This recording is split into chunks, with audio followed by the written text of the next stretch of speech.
Merry Christmas in July, everyone. Have I got a treat for you today? After all, not everyone celebrates Christmas in July, but everyone loves spoiler season. We've already seen light side and dark side objectives themed after Rebels. We've seen a weird device and major characters from The Mandalorian and the Book of Boba Fett. But I get to share with you someone who represents the best of Star Wars CCG. Seriously, this is a really cool card. The Star Wars CCG is great for a lot of reasons, but the thing that makes it and the Star Wars universe as a whole rise above other properties is how it brings to life minor characters. Every extra in the cantina has a name and at least a few sentences of backstory. 5 bounty hunters with a few seconds of screen time got one of my all-time favorite novels and have generally become cultural icons. You can literally show a guy at a football game a picture of Bosk and he'd know who it was.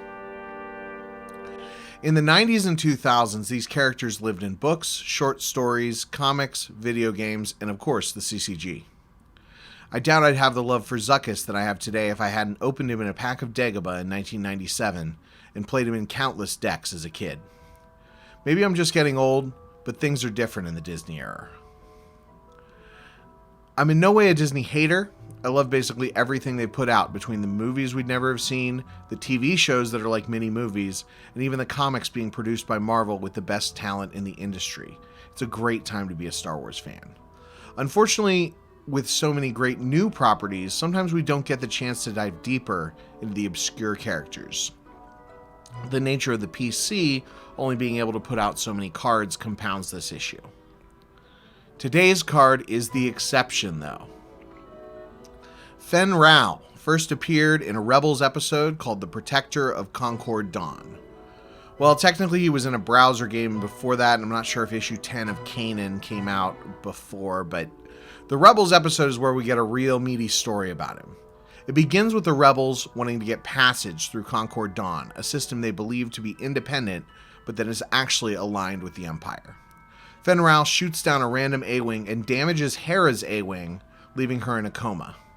Kanan remembers Fenn Rau from the Clone Wars, when Fenn saved him and his master, Depa Billaba, when the Separatists had him pinned down.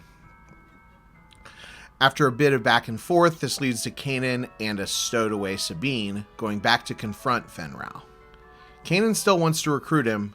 Sabine wants him to pay.